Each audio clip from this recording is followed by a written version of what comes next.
again. So we're going to talk about the serious side of when you've had your baby and your concerns about cot death. So sudden infant death syndrome guidelines will be discussed with you after you've had your baby, and we'll also go through them with you over the phone for your sort of new patient visit.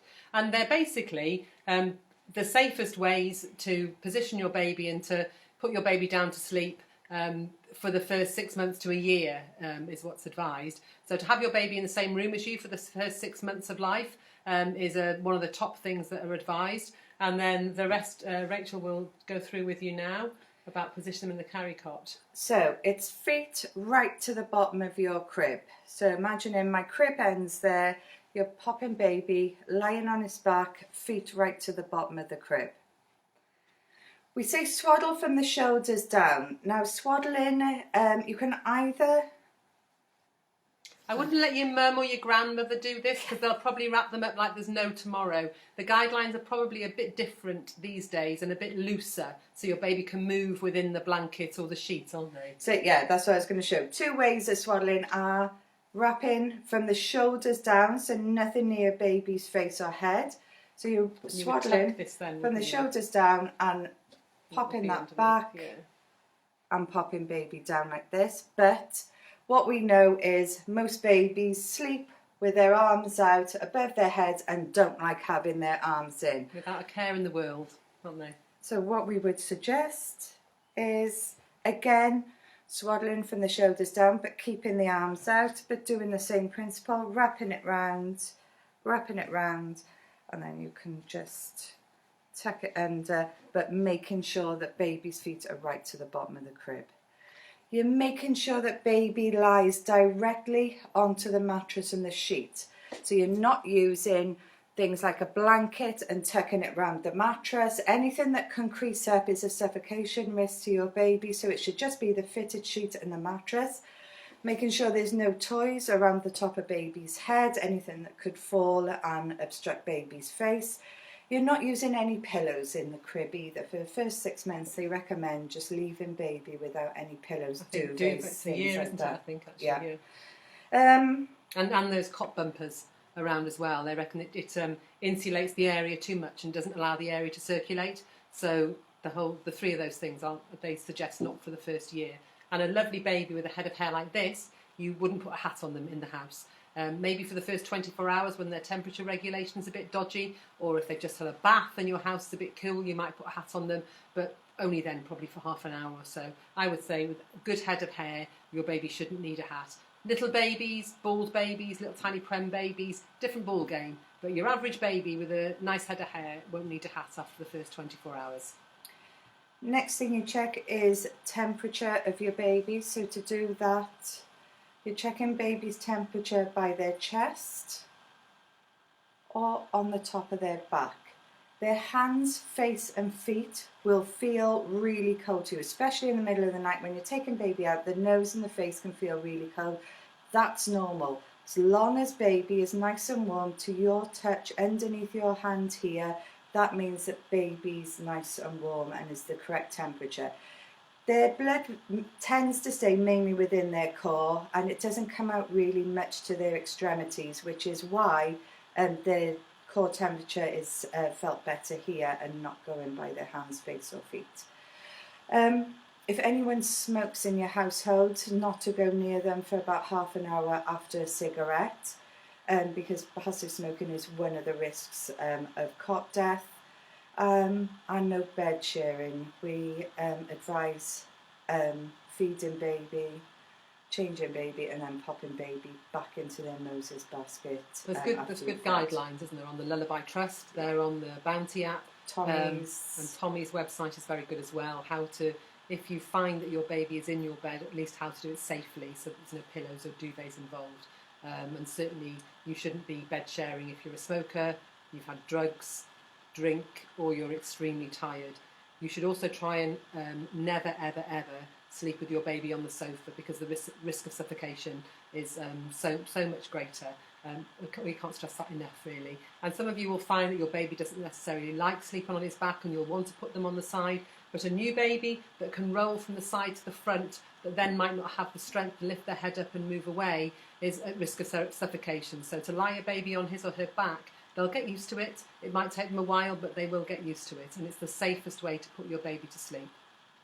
A little tip to get baby, once you've fed baby and get baby back into their crib, is if whoever's feeding, so if dad's feeding, if you're bottle feeding or mum's feeding because she's breastfeeding, get your partner to get a hot water bottle. If they wrap baby's blanket in the hot water bottle and then pop it in their crib where their head and body go. Once you finish feeding, hand in your baby to your partner. They're opening the blanket out, taking the hot water bottle out, and then they're getting baby straight into that nice warm blanket and that nice warm crib. Remember, they're going from a nice warm cushed in area back into a cold crib. As soon as they go in there, they wake up and think they need to be fed again, which is why sometimes they won't settle and you pop them back on the breast or you feed them the rest of the bottle. But sometimes all they need is to have that transition from a nice warm cushed in area back into a nice warm cushed in area. And try and make sure if you're cuddling your baby, you will be cuddling your baby an awful lot, that you're not cuddling them with a blanket around them, because you'll find that the body heat that you have transfers to your baby, and you'll end up with a hot sweaty baby that will then have body rashes that will just be a heat rash. You'll think everything is meningitis, okay? But we see an awful lot, these heat rashes in babies, and it's because you've just picked them up and they've been cuddled with you in their blanket or their sheet and things. So take a layer off your baby if you've got a really cutchy baby and they like to have lots of cuddles, okay? And dressing your baby. At this time of year, in between that spring and summer, we recommend a vest and a baby grow on baby. As we start getting into those warm, nice summer days, we then recommend perhaps not putting the vest on them and just having a baby grow and their nappy on. So it's again just checking that temperature. If they feel nice and warm to you here, that's absolutely fine. If they feel cool, then you add another layer. If they're too hot, then you just take away another And you know what layer. type of house you live in. If you live in a new house with insulated walls, triple glazed windows, it's going to be a warm, cosy house. Your baby is going to just probably need one more layer than you've got on within the house. If you're in an older Victorian house, high ceilings, single glazed windows, maybe not so good central heating, that's different then, isn't it? You know, your baby may well need an extra blanket at night because you're probably going to feel a bit chilly at night as well. So just think about your baby in relation to you, how you are in your house.